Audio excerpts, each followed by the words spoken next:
After 7 grueling rounds from April to September, the Formula Drift Black Magic Championship ends season 16 at the House of Drift, Irwindale Speedway. All year long, the battle for the crown has been a back and forth between top contenders. Now with just 1 round left to go, there are 5 drivers with a mathematical chance to win the championship.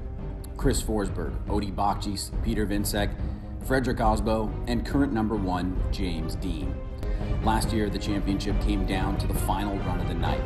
What's in store for us this year as the world's best drifters battle it out one more time in 2019? Let's find out, only on the Formula Drift Black Magic Championship. What a beautiful world to be in. Irwindale Speedway, more affectionately known as the House of Drift.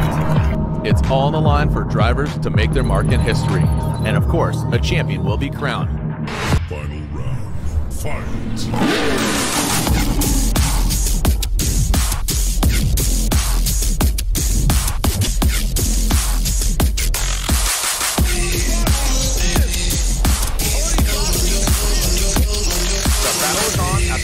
Drift.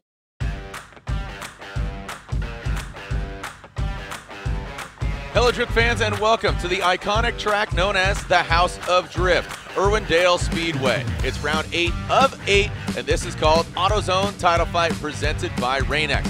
Not only are we crowning a winner here under the lights this evening, but also a 2019 Formula Drift champion. I'm Jared Deanna. Joining me once again is Ryan Sage. We saw qualifying yesterday. It was exciting. Coming here, you can just feel it, right? I mean, I know driving in here, I get excited. How about yourself? Yeah, there's no question there's an energy that is about Irwindale Speedway, what it brings with it. Obviously, the championship is very much in play. We got all the hard work behind us yesterday. The seeding is done, qualifying's over. Now we get to have some fun. But for the drivers, it's actually going to be the hardest part of competition. I mean, there's drivers, as we say, just winning here at Irwindale is a coveted thing. But those champions, they're going to be watching and seeing who the dark horses are or who's just going to rise to the occasion here under the lights. All right, and we're back here with judge and commentator Ryan Lantane. Now, Ryan, a very exciting session of qualifying yesterday. We got that out of the way, but really today, the essence of drifting, the head-to-head format, what should we expect here today? Qualifying was yesterday, but now this is for everything. The drivers are going to compete in single elimination head-to-head battles. Each battle consists of 2 runs. The higher qualifier is going to lead the first run and then is going to chase on the second. And the judges, the 3 of us, are going to have to decide, does driver A, does driver B win, or are we going to have a one-more time battle? Let's bring up the track map and look at the decel map in particular. I'd love for you to just kind of break down what fans should expect from those areas in red and how generally you guys approach the conversations with drivers in the drivers' meetings about these areas. At the very top of the map, you see that very small red box. That is the initial decel at initiation. It's nothing major. It's just for all drivers to be aware that there's a slight slowdown there at initiation. The major area, of course, is that larger one down past inside clip 1. Now, as the drivers approach inside clip 1, they should be maintaining all of their momentum from outside zone 1 to inside clip 1. Once they pass that inside clip is when they should be decelling. They should be decelling as they rotate for outside zone 2. Now, this is not an area where we're looking for a massive deceleration area. This isn't a big braking area.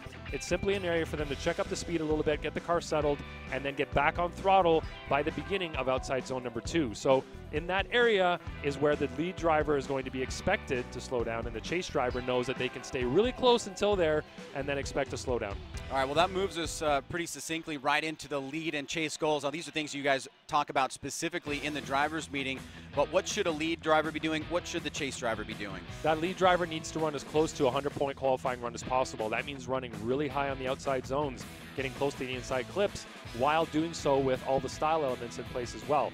Fluidity and commitment. They need to make sure they're rotating the car quickly and getting to all those zones using momentum. Not throttling to them, but using momentum. So that means that they're running with high commitment.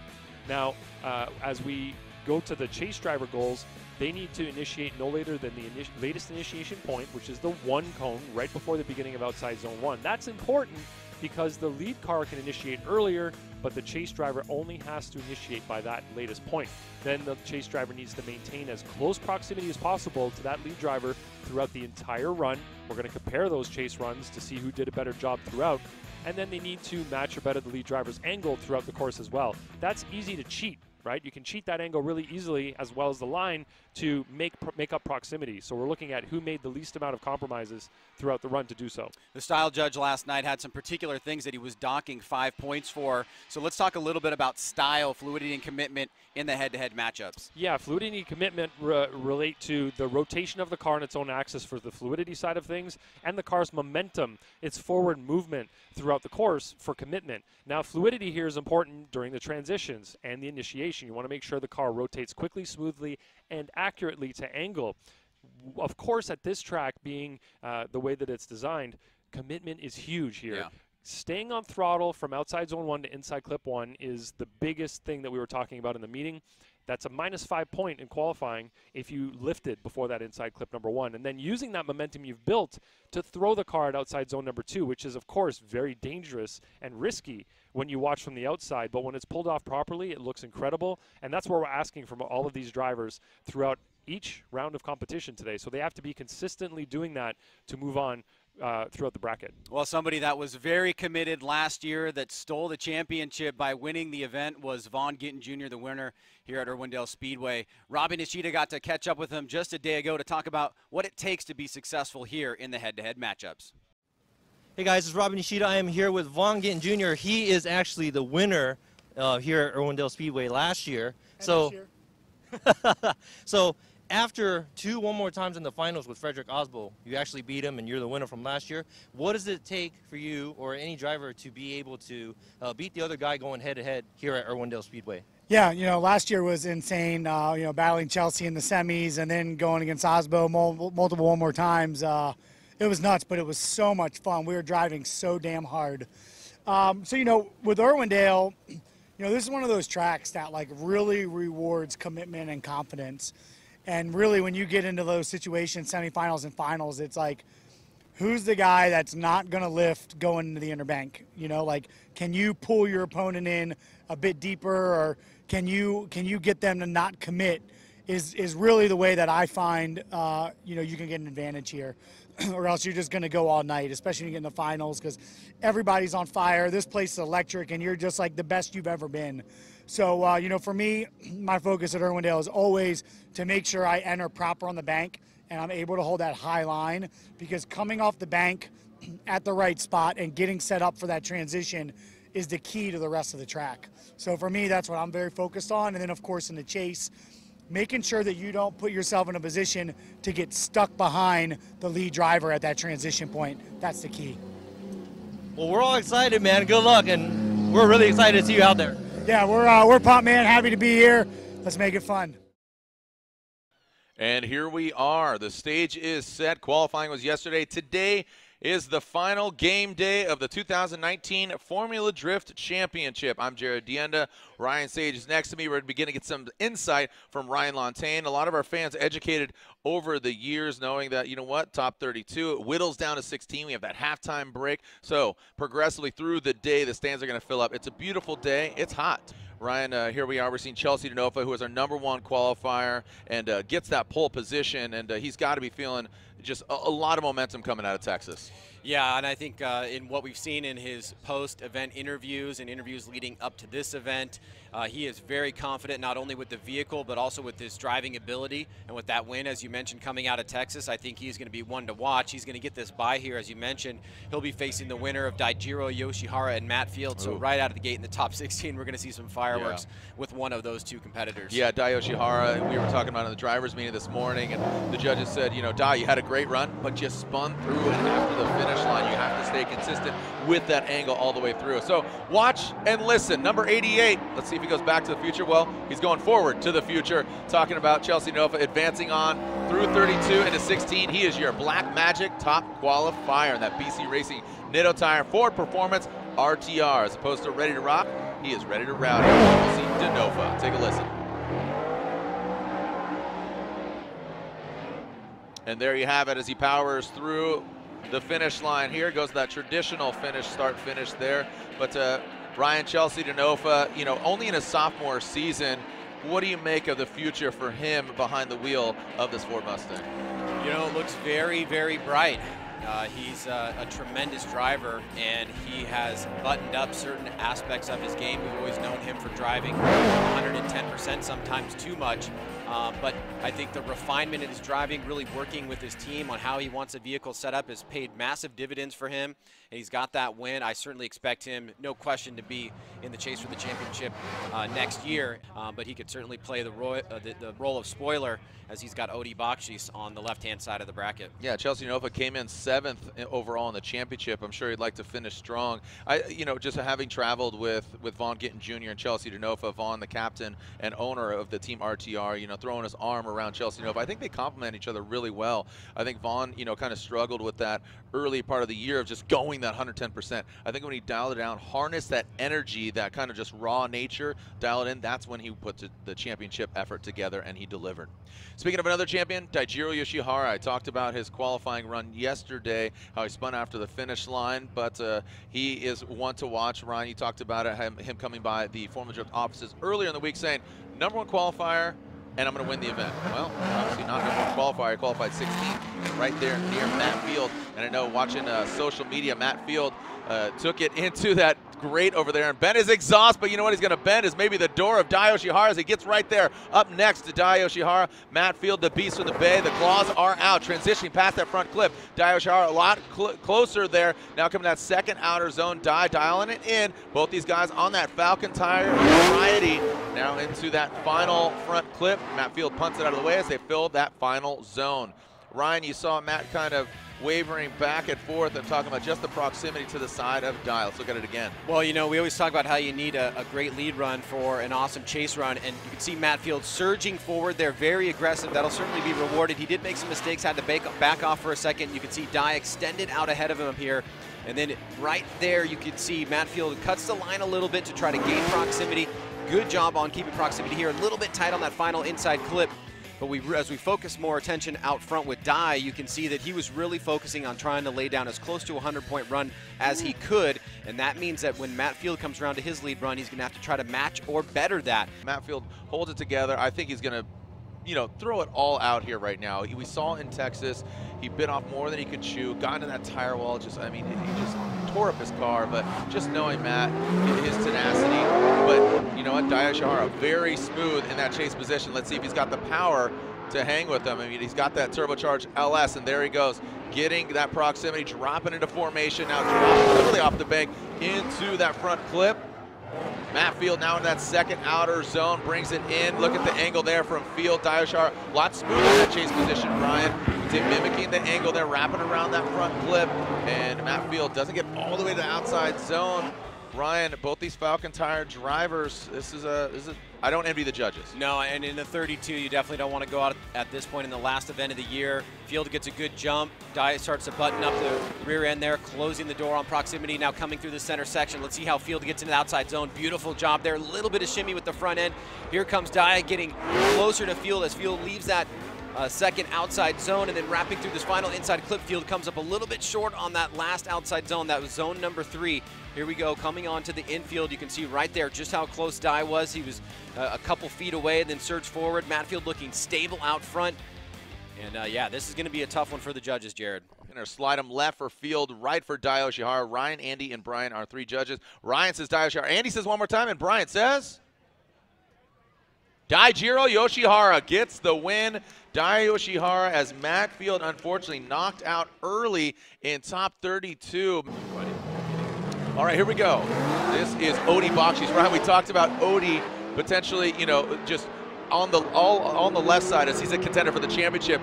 Quickly gets to the top of that bank as Jeff Jones, we saw him get into a tussle with the wall, and the wall's always going to win, but he fought back, got a score, and here he is in top 32 going against a championship contender of Odi Bakshis. Odi out very clean, settled, precise. Jeff Jones punts that clip out of the way. Jeff not backing down. Whoa, comes out of the chute really aggressively across that finish line, Ryan. Well, we'll be saying this as long as Odi is in competition. This is an absolute must-win for him if he wants to contend for the championship.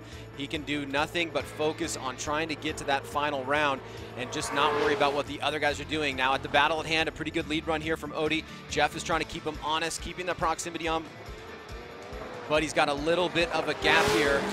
as Jones tries to close the door. He comes up a little bit tight on that final inside clip. So a solid lead run from Odie, some nice moments from Jeff, but now he's got to back up and do a solid lead run of his own. Okay, so as Jeff Jones will now lead, there are the current standings. James Dean out front, that 5:01. This is after qualifying, keep in mind. Osbo only 20-point behind, but you can see Odie only 1 point behind Peter Visick. So a top 3 finish, he'd really like that. And of course, he'd like some calamity there on the other side of the bracket and really fight for that #1 overall. It's high, but definitely gets close. Now transitions past Ryan. You were really talking to Odie. Oh wow, Odie, quite a bit of distance off of that front clip. Very uncharacteristic of Odie. We talked about how strong his chase job has become over the years, and he punts it out of the way. Ryan, that was not just an easy chase job for Odie, and Jeff put his car in all the right places. Jeff gets a good jump down here. He comes midline, attacks on the initiation. You can see the smoke starting to peel up. Odie was smoking it down the front straight, and now Jeff getting really feeling that big outside zone coming down into the inside here. You can see Odie did miss that inside clip behind Jeff. He's really got to lay the pressure on here if he wants to push this into the top 16, but Jeff is keeping him honest throughout the course. Here comes Odie on the inside, and he's going to tap the cone this time. Jones getting out to that final outside zone. So Jeff Jones in his lead run doing a pretty good job here. He got into that second outside zone a little bit late. Odie followed him in there, but then Jones committed to a solid line here. And right there, Odie nearly nicks that front left of Jeff Jones.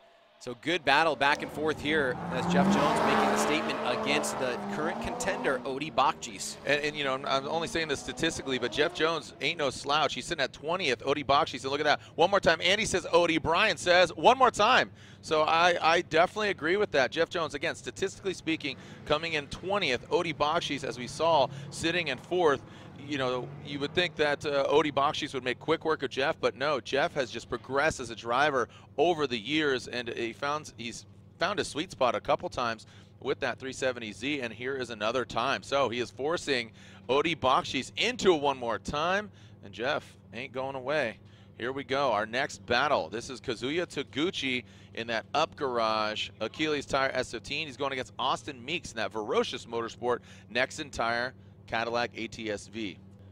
All right, so Kazuya Taguchi, I made a claim yesterday saying that this is a guy to watch this weekend. He is firing on all cylinders, Kazuya Taguchi, but Austin Meeks is not going to let him just run away with it. Kazuya Taguchi, great angle. Austin Meeks, you see, initiates, but then drops down quite a bit. A big correction there from Meeks as Kazuya keeps on pace into that second outer zone, drops in. Meeks very shallow, nowhere near that outside zone is Meeks. And Taguchi through the paces. No problem for that up garage Achilles tire S15. Well, I think Taguchi was one of the first drivers to get into the 90s yesterday, and you can see he's really starting to feel a lot more settled in that vehicle. Meeks surged a little bit on the bank, but then had to cut down low. Taguchi in the lead run, a nice job on that inside clip. Notice the smoke line, very consistent through that area. We saw the style judge deducting 5 points for a lift before that inside clip. Looks like Taguchi is really nailing this lead run here. Here comes Meeks now, trying to close the door. He's gonna fall off a little bit and not follow Taguchi out to that final outside zone, and you can see here the disparity in the line on the inside bank certainly going to play a role there. But now we'll switch things up. Austin will go to the lead run and see if he can match what Kazuya Taguchi did in his lead. The next entire top 32. Meeks. The ferocious motorsports vehicle initiates. See him dropping down a little bit. Kazuya staying high. I'd like to see Kazuya utilize Austin as a moving clipping point, but Austin Meeks shallows it up. Kazuya continually staying on the wall and basically running kind of an independent line as Austin finds that outside zone properly. Again, that chase car would like to utilize that lead car as a moving clipping point, but Austin Meeks was definitely offline. Yeah, let's take a look at this run again here as Austin Meeks gets that initiation, now headed up into this outside zone. But Taguchi there falling back a little bit. Meeks a little bit on that inside, now reaching through this center section. And Meeks off of that outside zone. Taguchi so far back though, really not playing much of a role here in the chase. You have to wonder what transpired there. Why did he fall so far back? Slide him left for Meeks, right for Taguchi. What do we got? Ryan, Andy, and Brian. Ryan says Taguchi, as does Andy and Brian. It's unanimous. Kazuya Taguchi is moving on into the top 16. As Christopher Forsberg, not a contender for a 4th championship. He is the only 3-time champion. That very well could change this evening if James Dean wins the overall championship. Saw James and his sister in the pits. Saw his mom and dad. Love the Dean family. Absolutely magnanimous folk. Share a beer later with James Dean's dad. He said, I have to buy you a beer. I said, all right, no problem, bud. Here we go. Chris Forsberg will lead that NOS energy drink. Nissan 370Z. Joao Berillon, you can see him minus the hood, minus that front bumper. Purely cosmetic, hopefully. And give Chris Forsberg a run for the money. Smoke shoots off as these guys fire out of the hole. Forsberg in that lead position, qualifying 4th. Joao Berillon qualifying in 29th, that final spot. Oh man, and Joao goes into the wall once again. Unfortunately, Joao takes it into the wall, and Forsberg comes in that second outside zone. And look at that, tapping, digging deep. Okay, cool, good. There you go. Yeah, it's worth noting at that point there would be an incomplete from Joao in the chase position. Obviously, we hope that he's okay. We know that he probably did not get a full shakedown after that incident in practice, but Chris would have needed to finish the run all the way through without doing an incomplete. He was able to do that, so it would be Joao at a big disadvantage here. You can see the understeering from the vehicle starting to happen as he moved his way up the big bank. Chris at this point may not have known what was going on with Joao, so he finishes up the run very aggressively, very much like his qualifying run yesterday. Solid performance here from him out front, and we will have to find out what move Joao will make next. So Joao Berillon calling that competition timeout. That is a 5-minute allotment. The work begins now. Yeah, you definitely need that connected. Championship history. Oh, I love this graphic here. As you could see, how many you got? Sam, Reese, Tanner, Forsberg, Gittin, Daigo. I mean, basically the championship contenders have been champions before outside of Peter Visick and Odie Bakshis. But look at that, all those iconic names from 2004, now wrapping up our 16th season. Odie Bakshis back to the line. This is the one more time battle. Odie will lead. Again, the OMT battle of Bakshis and Jones. I saw Amy, his wife. Kids are here in the building. And here we go. Odie Bakshis initiates. Very quickly getting to angle. Riding high on the back. Oh, and Jeff goes hard into the wall. Jeff Jones slamming into the wall. And the bank claims another victim here at Irwindale Speedway, the House of Drift. Jeff Jones. Yesterday in qualifying, we saw him go into the lower section right before the second outside zone on the transition, slid right into the wall, right before that second outer zone, and it's the same side. So, you know, you have to think, does he have more of the same parts for that side and that corner? Does he, you know, how bad is the damage? But which obviously, we of course, want to make sure he's okay. Yeah, and that's a tough break there for Jeff Jones in the chase position. He got started off trying to close this gap, and he may have just started moving up the bank a little bit too quickly there. You saw the rear end tap that forced the front end into the wall. Again, similar situation as Chris. Odie does need to finish the run. He was able to do that, and now this puts Jeff Jones in a similar position to Joao Berillon about the decision that he wants to make here on the second half of the run. And I'm certain it's going to be dependent upon how much damage that the vehicle sustained. Jeff, make some noise for him. Jeff Jones outside of his vehicle. Inspecting the car. Somebody a big fan of him, give him the cat call there. So we'll get some updates. We'll bring in another member of our team, Lorette Nickel. I know she's down there on the ground. I believe this is that Joao's corner? Yeah, it looks like. Oh man, that back right corner of Jones, unfortunately, definitely took another hit yesterday and today, and there it is, clock expires, that's a wrap. And that will be all she wrote there for Joao Berillon. Unfortunate turn of events there, as you can see, the Drift Cave guys working on it, and the bank, man, Irwindale. I think, Jared, let's see what's going to go on with our buddy Jeff Jones. Take a quick break, come right back, and keep moving on in the top 32. All right, welcome back as Chris Forsberg is going to have his bye run. We saw Joao Berrion and his team unable to make the repairs to the vehicle, unable to run, so that means Chris Forsberg will get the win as he will take his bye run here. It's a good opportunity to have his way with the course and just get another random run here, even more dialed. So Forsberg will get the win. He'll either be going against Vaughn Gittin Jr. or Kyle the Menace Mohan. Chris Forsberg, saw him on the box earlier this year as into that second outside zone. Dragon bumper. A lot of these guys absolutely going for it. And even with this being a bye run, Ryan, you know he just trying to find that sweet spot. Vaughn Gittin Jr. with that chrome nose pulls up to the line. He'll be going against Kyle the Menace Mohan, that American Ethanol Mazda Tricks, Mazda RX-8. Let's see who comes out on top. Which Daddy Daycare is going to come out and advance on. The winner going against Chris Forsberg, will it be a Drift Alliance brother, Vaughn Gittin Jr. going against Forsberg, or will it be Kyle the Menace Mohan from Long Beach, California? Lights, you can see them there in the middle. They extinguish, and away they go. Vaughn Gittin Jr., his RTR teammate Chelsea Denofa, that pole sitter, and now sits in the 16 as Kyle Mohan is initiating, not as high on the bank, quite a bit straightening there past that front inside clip. As Vaughn comes off that second outside zone a little early, but zeroes in on that front inside clip. And crossing the finish line, Ryan.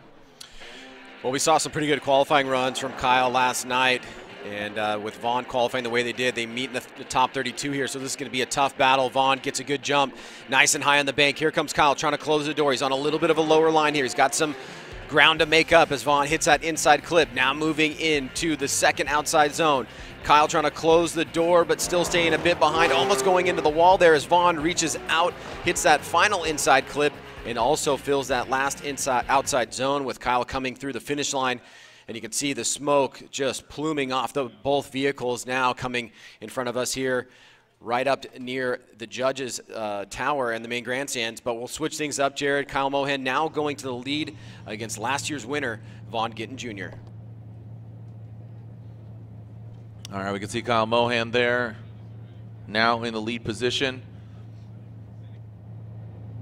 You can see how dense the smoke is there, and that basically only intensifies at night. We saw that last night, even in qualifying. So you throw two cars in the mix, the lights on the smoke, it really blinds you quite a bit. So if everybody could hope for some wind, a little bit of wind this evening, it'll clear out, dissipate the smoke fairly quickly. Here we go. Mohan initiates. Vaughn Gittin Jr. really dropping in right next to him. See how he handles it. Cuts through the smoke. Vaughn Gittin Jr., you can see, almost blinded by it, but holds on as now he regains some ground. Kyle Mohan really fell in that second outside zone. He comes off a little early as well, and through the finish line and that outside zone. Ryan, probably one of the most aggressive chase jobs we've seen so far here from Vaughn Gittin Jr. Well, there was two moments where he surged and attacked, and you know, as we keep saying, you need to have a great lead run for an awesome chase, and Kyle Mohan really does his job in the lead position. He started midline, moved up into the higher portion of the bank. Vaughn backs off here on that inside clip. Now he starts to attack on the inside outside zone number 2. Kyle comes off that zone a little bit early. Vaughn still staying tight, does not hit that inside clip, and keeps the pressure on through the finish line as both drivers really looking incredible here. Great angle by Kyle out front, and the proximity pretty much on point there by Vaughn Gittin Jr. doing a good job to navigate past that inside clip to just try to make it as clear cut as he can that he's got control of his vehicle. And there you go, slide him left for Mohan or right for Vaughn Gittin Jr. So it'll be Forsberg and Gittin in the top 16. These two FD veterans. Higher tiered vibes. Here we go, moving on to this battle. Both the drivers poised and ready to go. Justin Pollock, JTB, the Roush Performance Falcon tires, Ford Mustang, Federico Sharifo, Triple F Racing Department Nexon tires, Ferrari. Here we go. Justin Pollock initiates quickly, big angle. Federico kind of struggling to get that height as well as angle. Now coming in past that inside front clip, transitions in. Federico really needs to get to the side of that Ford Mustang. And now coming through that final clip.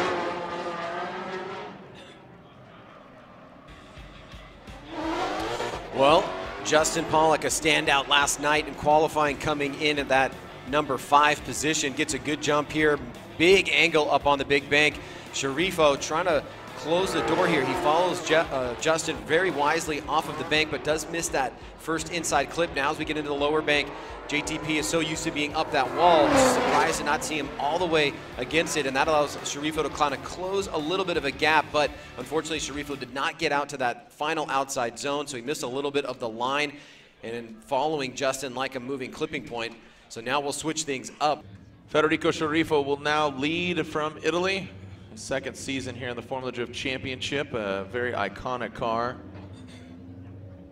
Just with Fetty and his whole program. Interesting to see if he's going to campaign that car again for next year. Is he going to build a new car? We'll find out. Round 1, Long Beach, right? Here we go. Federico Sharifo leads. Justin Pollock, looks like he tempers the flame, kind of keeps it even keel. Now transitioning past that inside clip. Let's see how they handle that second outside zone. Looks like Fetty finds the right spot. Justin Pollock drives in a little too shallow. Maybe holding back a little too much there, Ryan. Kind of nerve-wracking. Let's take a look at it here again. Sharifo out front, gets a nice little initiation there.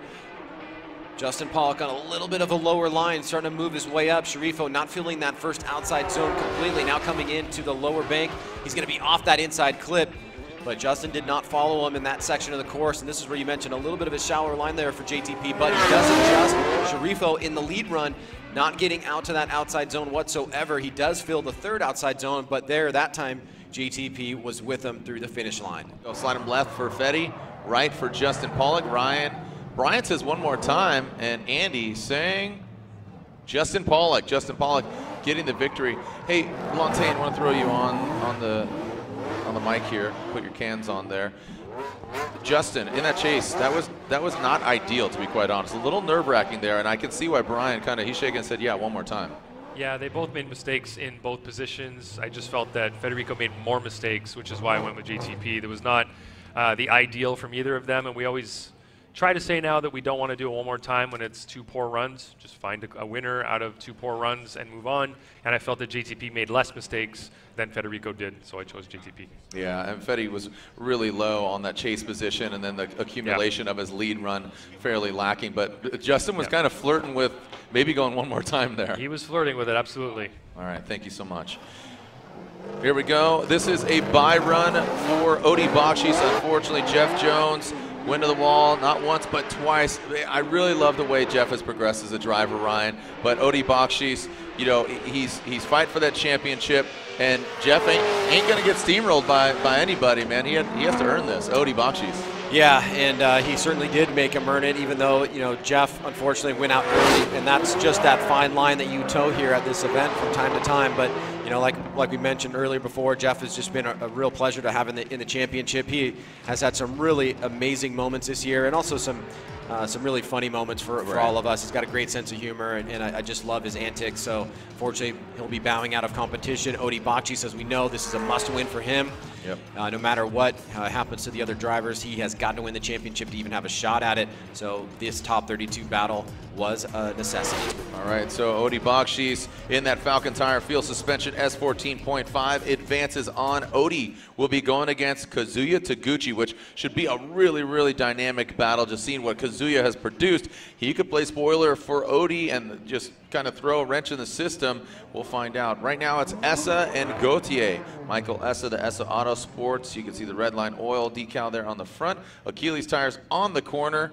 Essa is ready to do battle. Run 1 of this battle between Essa and Gautier. Lights extinguished. Got a clean start. No cones hit. Definitely don't want to hit that concrete wall. Essa initiates high on the bank. Gautier You can see quite a bit lower there. Now comes up and gets into the mix. Whoa, buddy, Gauthier. All right, so we're going to need to assess fault, and I got to assume that let's take a look. I mean, you never know what transpired, but look at Gauthier still continuing on.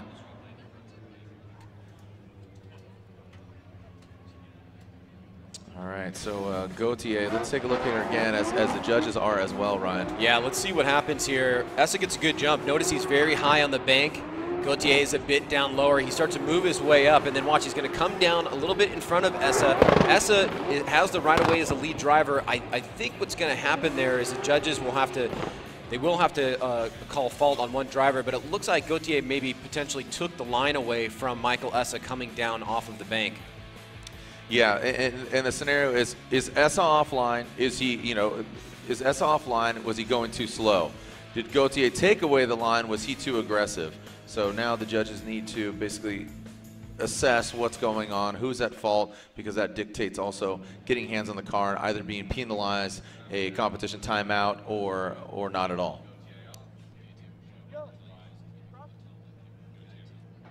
All right, so the judges have deemed Sebastian Gauthier at fault, so meaning Michael Essa can put hands on the vehicle, assess what's going on, fix some things given the time, but Sebastian Gauthier, in order to work on his vehicle, will need a competition timeout. But Ryan Lantain, over to you. Yeah, if you looked at Gauthier's line, he was off of where he should be. He wasn't mimicking the lead driver at all through outside zone 1.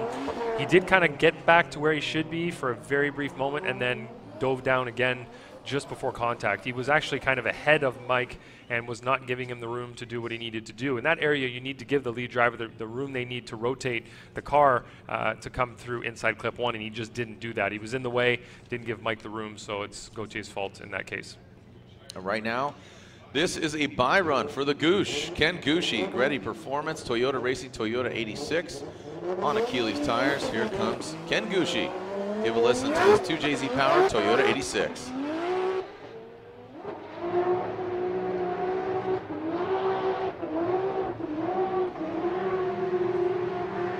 All white, everything, just a little splash of red there. See the smoke, the wall. Whoa, buddy, Ken Gooshy flirting with disaster there, buddy. Zero chill, man. It's a buy run. Calm down, man. You can't win in practice, you know what I mean? But the fans love it, right? Make some noise for Ken Gooshy here. Travis Reeder in Old Red.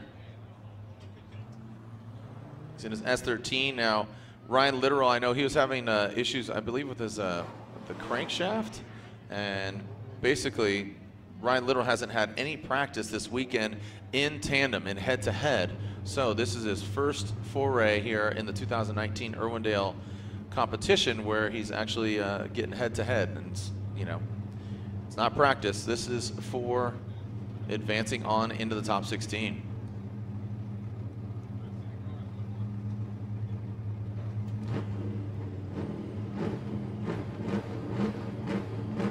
All right, Reeder and Littoral, the winner to go against Ken Gooshy.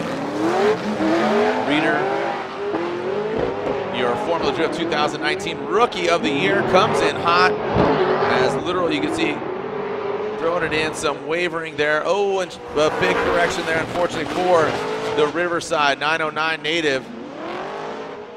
Reeder into that second outer zone. Looks like Littoral a lot more dialed there on that second outer zone. Doesn't get all the way out there where Reeder is, and comes up shallow on that final outside zone, which doubles as the finish line. Let's take a look at what happened here. Reeder out front, as you mentioned, the newly crowned Rookie of the Year. And as we see Littoral trying to dive in, watch that front end, Jared, is really washing out there for a second, and then he gets real aggressive. He's going to be on the inside line. The car really looks unstable there. Reeder out front doesn't seem to be phased too much. But Ryan Lantain, why don't you jump in here and tell us what you saw on that first run?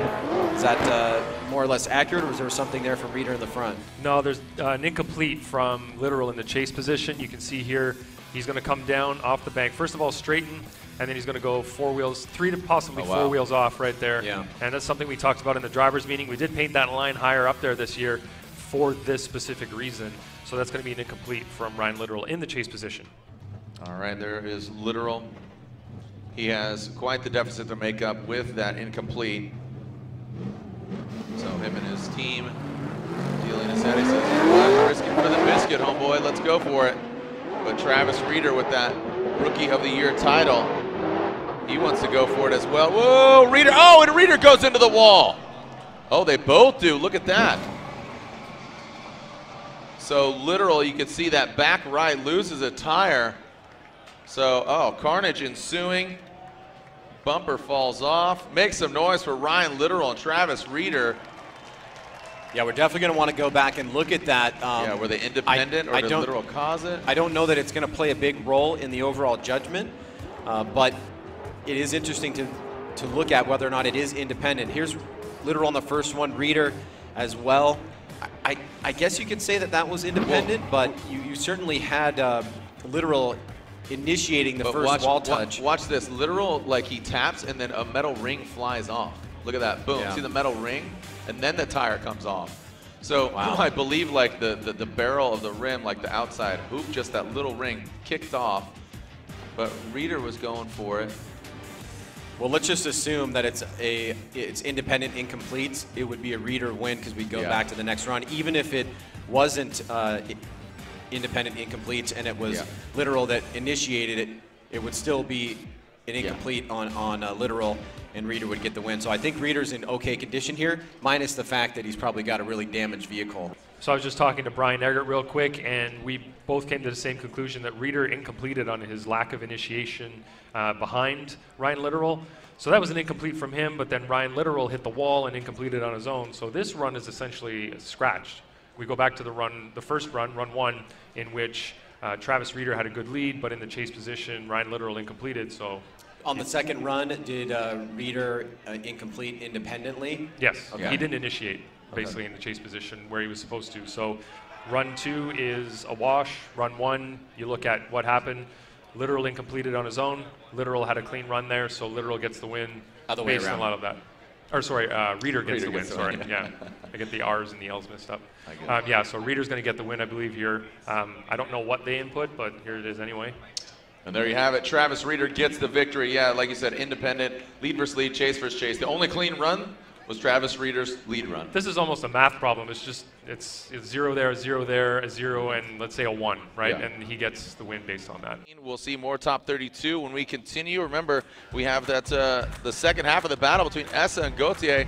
A lot more to happen here at Texas. Sorry, not Texas. We're at Irwindale, right? Irwindale Speedway, the House of Drift.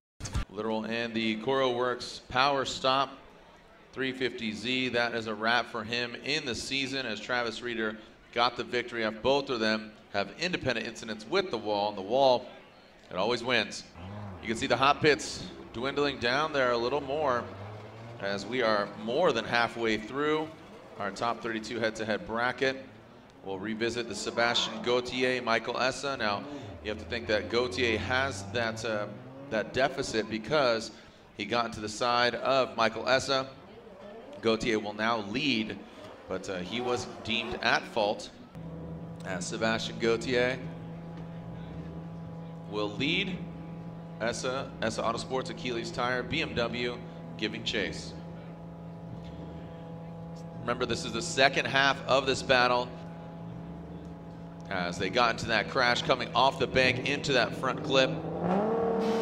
How is Sebastian going to handle being out front, getting that clean air? The winner going against JTP, Justin Pollock waiting in the wings.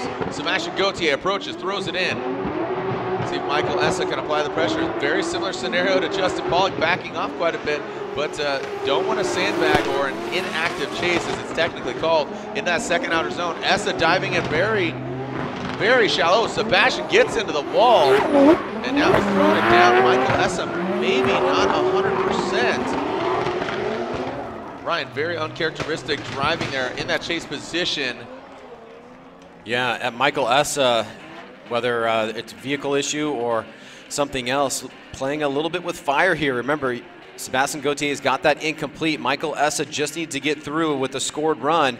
You can see that low angle there from Essa, lower line. Gauthier, pretty good job on the big bank, that inside clip, and then right here, Essa really loses a lot of angle, almost has to kind of reinitiate to get back in the game, and he's super far back here. Gauthier, in the meanwhile, out front with a solid lead. So the judges have been presented with a very tough decision here. A lot of deliberation here in the judges' booth in regards to Essa. The scores are in, the outcome here, and again, Sebastian had that contact. Now this kind of interesting turn of events. Look at that, it's a one more time. Ryan, going to you, I can already see you putting your headset on. What do you got?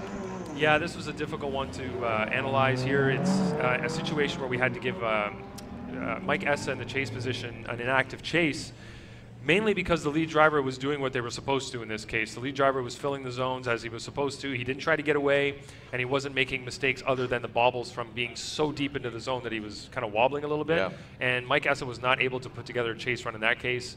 And on, when you look at the first run, Gauthier was given an incomplete, so 2 incompletes and no leads to compare because Mike Essa's was taken away by the crash. So it just comes down to one more time. Yep, there you go. Thank you for elaborating. Yeah, and it got hairy there. It was similar to like JTP, and Essa just needed to follow. So you wonder, is his car 100%, Ryan? I think that's a real question that we'll want to dig into and see if we can get any insight from the crew on the ground. But the next battle is underway. Championship contender Peter Vincek, Dan Burkett. This has big implications here on the championship. Peter Vincek, who qualified 7th, going against Dan Burkett. Oh, and Burkett gets into the wall. Dan Burkett taps it, and it sucks him up as Peter Vincek, the Wordhouse Drift Team Falcon Tires, S15 Burkett.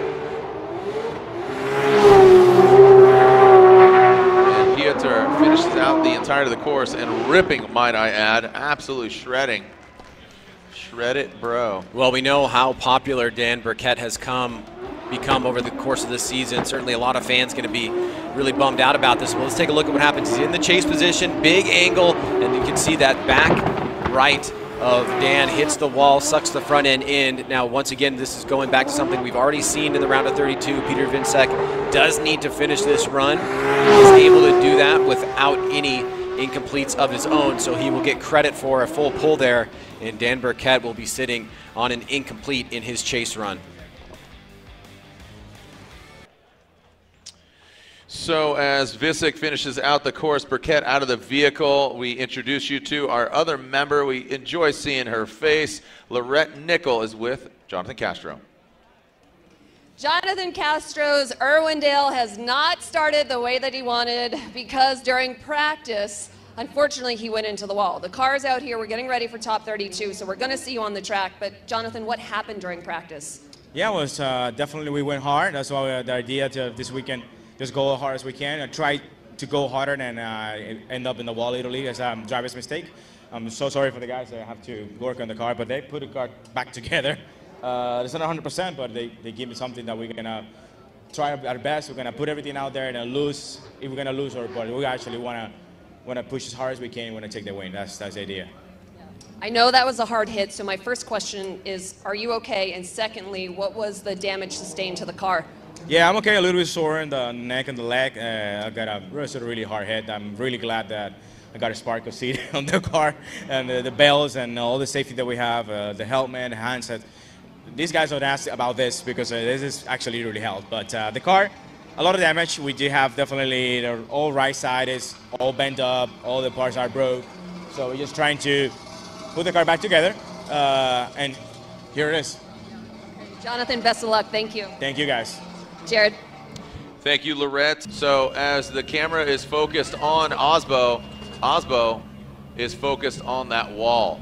And he is focused on what he needs to do, the task at hand. He's going against Taylor Hull, and Hull, just like Jeff Jones earlier, we thought, you know, I mean, on paper, statistically speaking, you would think that Odie would just quickly, you know, just do what he needs to do against Jeff Jones and move on. Not the case. Jeff Jones didn't back down. So knowing Taylor Hull, he's not going to back down either. He's just really gained a lot of ground and progression with the build, with his driving expertise behind the wheel of that sophomore season of that Cadillac ATS-V. So, and you got it right now, Osbo in his mind, he's just thinking about Taylor Hull. He can't think about what James Dean is doing. He can't think about Odie. He can't think about Pietro. Especially how Taylor's been driving. Right, yeah, Taylor Hull. He's going against Taylor Hull right now. You know, that privateer profile that we saw yesterday. Right now, he quickly gets out. Frederick Osbo is on the wall. Here comes Taylor Hull now. Frederick Osbo hammering down the Norwegian hammer past that inside clip. Now into that second outer zone. Osbo just backs it in, pulls off a little bit, but look at there's Taylor Hull dropping in on that next tire smoke signal. But Ryan, that's exactly what he needed to do. Very much on the attack there on the inside bank with Taylor Hull against Frederick Osbo, but Osbo in the lead position, pretty stock and consistent out front, doing exactly what you need to do as a lead driver. Stays on throttle through the inside clip. He established that gap here. This is where Taylor Hull attacks. You can see he reduces the angle a little bit to gain proximity. Gets very close to Frederick Osbo, who leaves that outside zone a little bit early. Does hit that inside clip, and then it moves forward a few more positions ahead of Taylor Hull, increasing that gap. But this is really the high moment for Taylor Hull. Very, very close to Osbo right there, just leaving that part of the bank, and it may have even made a little bit of contact there with the front right wheels on the door of Osbo. So we're switching things up. Taylor Hull now will go to the lead. Osbo will chase him down for a very important battle. And here we go with the second half of this battle. We talk about it, and we'll talk about it until we find out who wins here tonight at Irwindale. The championship up for grabs. Taylor Hull out front, Osbo in that chase position.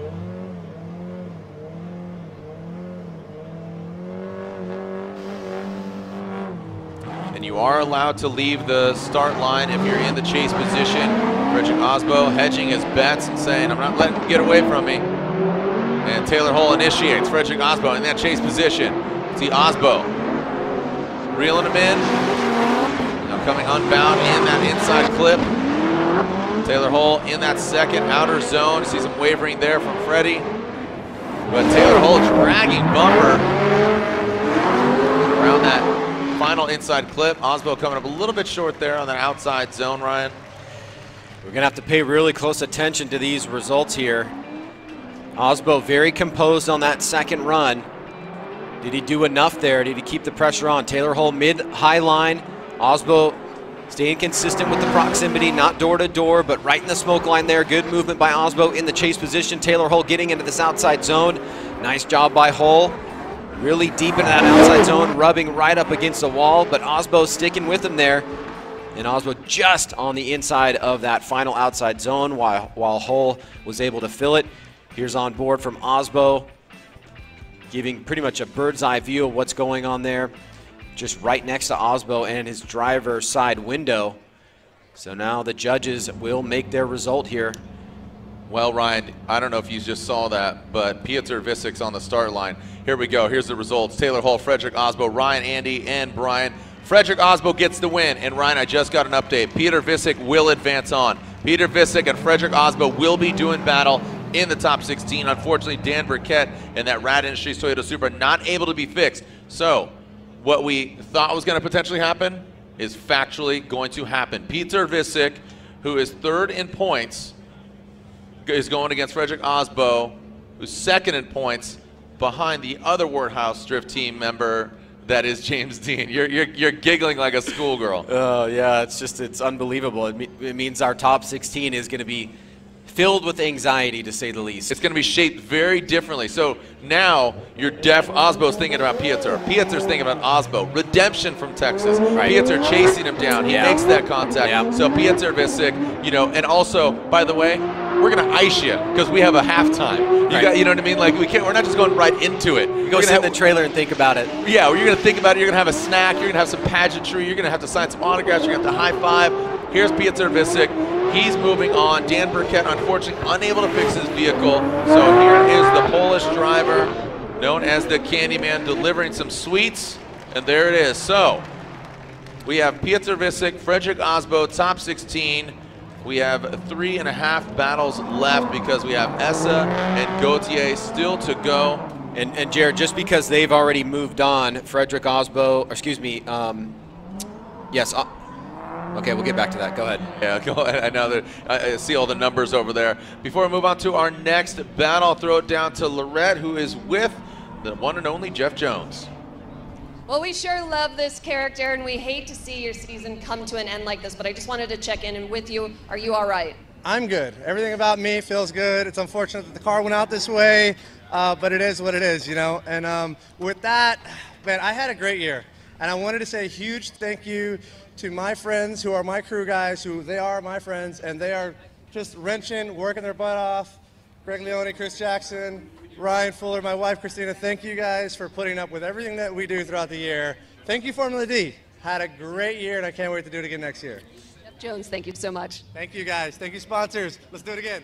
That's awesome. That's what, you and I are looking at each other. It's a genuine, authentic. You know, you have obligations with sponsors. He said thank you, sponsors, but first and foremost, he said thank you to my friends, not even my team. And a lot of the teams feel that way, but he just verbalized it. I mean, that's one of the primary reasons I think everybody has fallen in love with Jeff Jones. He's got such a great personality and so fun to watch. Unfortunately, we're not in the top 32. We won't see any more of him at this event, but it's great that he's in the series, and we'll see him in 2020. Right on. Thank you, Jeff. So we'll see you. We'll see you at Long Beach, round 1, or we'll see you tonight because we're gonna party. All right, here we go. Michael Essa, Sebastian Gauthier. The lid is dropped. Here is Essa. Loading it up, and here we go. So one more time, battle between these gentlemen. Let's see if they can both keep it clean. As Essa initiates into the bank, there's Essa high. And Gauthier, you can see him slowly inching his way to the side of Essa, not as high on the bank, almost mimicking what he did on that first run, Ryan. Diving in, just getting too aggressive now in that second outside zone. Gauthier very shallow, not getting in the outside zone. Essa dragging bumper as the Achilles tire smoke being thrown in his face. You can see taking out that front clip, taking it home as a souvenir is Gauthier, and Essa finishes out strongly. Well, this time around, Gauthier was able to avoid getting an incomplete, but he still made some mistakes, Jared, and they were pretty similar to the first time around. You mentioned coming off the bank. He's still coming a little bit in front of Essa. Almost he had to back off here. Essa in the lead run this time. Great job on that inside clip. Now watch here. You can see he's going to be way on the inside line. He's going to start moving back a little bit, but you can see the point of difference there. Essa is right up against the wall, really maintaining good proximity, and then he very much center punches that inside clip in the chase position coming through that final section. So Michael Essa this time around, really good in the lead run, similar to the first time. Gauthier was able to improve, still made some big mistakes, and the question still looms is, was Michael Essa having car issues the first time around? Why was there such a gap that was being established, and were they able to resolve that now as they face the second chase run in this one more time? And Sebastian Gauthier on the start line. Now Essa and his strategy, it seems like the car is running properly. It's just coming down to, can he chase? We saw him throw it down there up front, getting that clean air, but on that previous battle, just maybe kicking back a bit too much. So Gauthier will lead. Michael Essa will give chase. Spray goes off. Good spray. Here we go. Gauthier initiates, and there it is again. Michael Essa maybe giving himself a little too much room to breathe, but now, just as I say that, he brings in and cuts that gap down considerably. In that second outer zone goes Gauthier. Gauthier a lot more comfortable out front as opposed to that chase position. And Gauthier, woo, flirting with that wall. They're not requested to go all the way to outside wall. You can see there's a square right near the finish line. That is the outside zone, not the actual concrete wall. Yeah, Michael Essa was much more poised this time around, but Gauthier has been a stud in his lead runs. I mean, look at that, running right up against the wall, bouncing off it, but still maintaining angle. This time, Essa coming through the smoke line, pretty close to Gauthier here, following him on a pretty similar line, trying to get out to that wall. Gauthier, big angle there as he leaves that second outside zone. Now wrapping through that final inside clip, he was right between the first and second hash mark, a little bit deeper there than Essa in that final outside zone. So cleaner from Essa this time around. Scores coming in quickly here, Jared. Yeah, very quick. I have to assume it's going to slide right for Essa, and it does. Michael Essa gets the victory, but I would just say it really came down to that second outer zone. I mean, if I'm Essa, he's going against JTP. You know what I mean? Like he's got to bring it there on that battle because Justin has been absolutely delivering. But you know, Justin sometimes pushes a little too hard, and he's potentially his own worst enemy because he just gets maybe too aggressive. But that's a good thing. That's what you need to do, especially top 16, Irwindale. We know the history. We know how many of these drivers have so much equity at this iconic track. Yeah, and as we see our next driver come up here, it is going to be a really fun battle to watch with Ryan Tuerck on the line. But it's going to be, no, it's not. It's going to be a bye run. Yeah, you know, this should be a really fun one because he's going by himself. It's going to be exciting to see how well he does against himself. Yeah, that guy Byron, he's monumental. He shows up a couple times in an event. Here we go. So this is Ryan Tuerck. He is your number 3 qualifier in that Gum Out Toyota Racing Toyota 86. He is advancing on another 2JZ powered Toyota Racing Toyota 86 in the mix. That thing. Pop, lock, and drop it right into that second outer zone. The Ditto tires. Great evidence in the sky for Ryan Tuerck. Ryan Tuerck gets the win, advancing on into top 16. 3 more battles left, Ryan. Yeah, getting through this top 32 started off a little bit tumultuous. Drivers getting into the wall and some crazy action, but now, as you said, just 3 battles left to go. And of course, the standout one with the only remaining championship contender yet to secure top 16 points, James Dean against Kevin Lawrence. And Jared, as we look at it here with Odie and Frederick.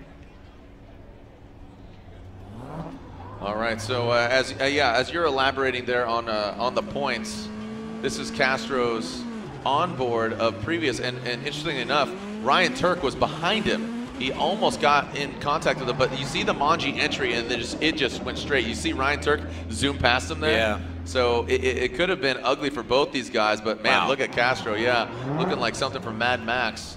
Witness me, right? Yeah, and just to pick up on what I was starting off there, Jared, with Osbo and Bakchis and Witek going into the top 16. Right now, the championship points, 517 for Dean, 513 for Osbo, 466 and 465 for Peter Vincek and Odie Bakchis. So tightening there at the top with James Dean definitely needing to get through this top 32 battle. All right, James Dean will be the second to last battle, but and he'll be the next battle. We have 3 battles left. So there's Castro. Castro going against Dean Carney. Castro out qualifying Dean. You got 14th against 19th qualifying position. And Castro in the Jerdot Metal Dom, Toyota Racing Toyota 86. He's on Exxon tires, and you can see the Oracle lights on the Oracle lighting. Achilles tire Dodge Viper of Dean Carney, aka Carnage. Jonathan Carnage Castro there. You can see that front end, but they got it back together. Well, that one did not even get started there, Jared. Yeah, we definitely want to take a look at that. We were on a really tight shot there, and you could see Dean starting to come up. Here it is, once again. Castro initiates. Dean was super close there, and they get right into it. Here it is from the overhead shot. This is where we are. Oh, man. It looks like Dean sped up from that position. Definitely want to take a look at Castro and his forward momentum there. And remember, they've got 3, 2, 1, right? 3, 2, 1, and then they've got the beginning of the outside zone. Hey, Brian Lantane, if we can get you on just to not tell us what you're thinking in terms of who's at fault, but what exactly you guys are looking for there on the initiation between Dean and Castro. We're looking at the attitude of both cars, what the lead driver is doing in this situation. Is he accelerating fully? Is he committed to the entry? And also, is the chase driver mimicking and matching what the lead driver is doing? Is he actually in the right in what he did, expecting somebody to maintain pace there and initiate properly? Or is it a shared fault situation? So we're just watching the replay over and over and over again, so you get to watch along with us. So with Frederick Osbo and Pieter going against each other, the red nickel caught up with the Norwegian Hammer. Taylor Hull just came over and shook your hand and said congratulations. A lot of great sportsmanship there. And I feel like there's so many stories surrounding you right now, but the main one, let's catch up from Texas. Your team worked so hard after that crash with Peter Vincek, and you're out here, Freddie. Yeah, we're out here. I mean, Sean, my very good crew chief, Sean, has had a really rough month putting this car back together. She looks brand new. We'll see if she looks brand new when this night is done, because, you know, even though the battle with Taylor was awesome, he's such a class act, and, you know, the coolest cowboy I know. we are up for an incredible fight tonight. It looks like we're up against Tuerck in top 16. Of course, Piotr and I battle in Texas, and you guys probably all saw how that unfolded.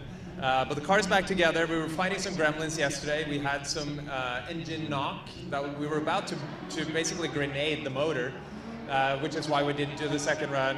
But the boys stayed up all night. We solved it. We're back out here running at 100%. And what's interesting now is that against Piotr, we're probably going to chase first. And I actually think that's an advantage to this track. You can set the car up maybe a little bit tighter. You can get away with running the car a little bit faster, and hopefully we can have a good battle this time. We know he's a beast behind the wheel and he's genuine and authentic, but is there any worry in the back of your mind going against Peter and what's on the line? What's on the line? I don't know what you're talking about. No, of course, this is a very deciding battle for the championship. And as much as I don't like to think about the standings, because that'll make you crazy, I try and just go out there and do one turn at a time. And what's really fun about battling Tuerck is that he's so good that you know that you just have to, and you can go absolutely all out, and that is my plan. Frederick, best of luck. Thank you so much. Thank you very much. Jared. Thank you, Lorette, and good luck to you. And I like this stance. Like that was a really good insight into Freddie's mind. James Dean, Kevin Lawrence. James Dean, championship implications. This gentleman, no pushover. Kevin Lawrence from Orlando, Florida, that RB-powered S14.3 going against the 2JZ powered S15 of James the Machine Dean, arguably one of the best drifters in the world. He won a championship in Drift Masters as well, so he is a fierce competitor in that Warehouse Drift Team S15 here in Formula Drift competition. So here we go. James the Machine Dean out front, your two-time defending champion, and your current points leader. James Dean initiates. Good angle from him. Kevin Lawrence, some wavering there, shimmies his way up the bank about halfway through as James Dean now transitions into that second outer zone. And he is just putting his car in exactly where it needs to be. The judges, of course, impressed with that as Kevin Lawrence punts that inside clip. Ryan, James the Machine Dean makes it look really, really easy. Well, it's a tall order here for Kevin Lawrence after a pretty good chase run here. You can see one point of difference is that Dean was super high on the bank, very close all the way around, and he kept that throttle on through that first inside clip, entered deep into the second outside zone, pretty much stayed there. Lawrence starts to make up some ground here on that second outside bank rather, comes up a little bit tight on that inside clip and tried to gain some proximity there towards the end. He will go to the lead now as James Dean will chase him down, so he's going to have to fight to try to have a comparable lead run to James Dean on what was a pretty flawless start there. We have yet to hear the verdicts between Castro and Carney. I was going to wait. Actually, okay. I know, fine. But I'll tell you, and then we. The suspense is killing me, Ryan. Please do tell. Do tell. No, I can't. No, Ryan Sage is really building up the suspense in my mind. No, don't tell me. Don't tell me. Here we go. Kevin Lawrence versus James Dean. Kevin Lawrence out front. Line up those tires into that first outside zone. Again, another dominant. Oh, Kevin Lawrence drops down quite a bit there on that first outside zone, past that front clip, into that second outer zone. And there's James Machine Dean right there on the door of that S chassis, bringing it around that final clip.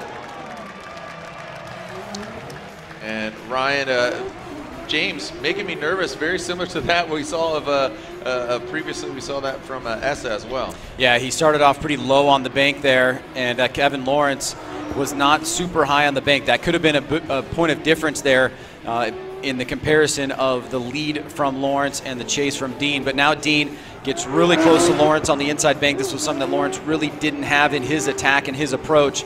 James Dean does miss that final outside zone, whereas Kevin Lawrence did fill it. So we'll see how the judges take both runs into account there as we take a look on board here with Castro and Dean Kearney. Oh, they're having some heated words here. All right, so Castro and Kearney.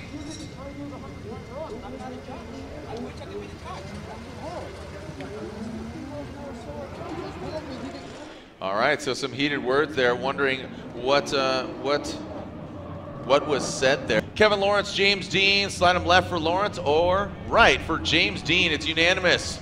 The champ continues. So we have all four, actually 5 of our points leaders right now. Again, Forsberg there in 5th, Odie in 4th, Piotr Visick there in 3rd, Osbo in 2nd, and James Dean continues on leading the points and leading his charge. Yeah, the one thing I did hear from Dean Carney was you're supposed to run a 100-point run. So I'm wondering if that was correctly heard, what he was implying there. And perhaps Castro wasn't going at 100% down into initiation. I'm not quite sure. But we do know the result of who was at fault for that contact. When we get back to that battle, we'll bring that up and allow the judges to explain their decision. Thank you. Again, the suspense, Ryan, you're absolutely killing me. I'm kidding. Here we go. Forrest Wang and Dirk Stratton. And it's great to see Dirk Stratton. I know during that halftime break, or during that break in between, practice and head-to-head, Dirk Stratton, that back right corner, campered out. So he's back up running. Here we go. Forrest Wang, Getting Nuts Laboratory, the Yellow Speed, Racing Energy Innovation, the S15. Dirk Stratton lacking the angle there, but does have proximity as Forrest Wang swings past that front clip into that second outer zone.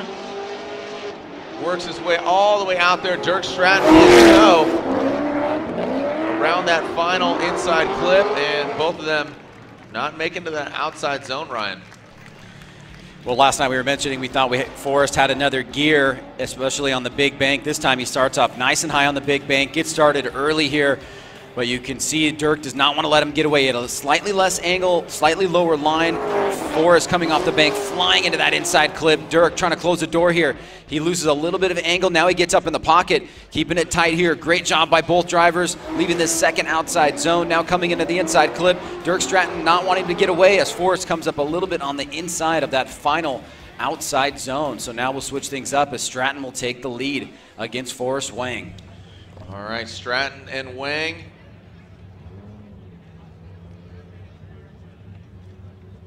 All right, Stratton Wang here on the second half of this battle, and we'll see the second half of the Castro-Carney battle, as Ryan just said, and that will round out top 32 here.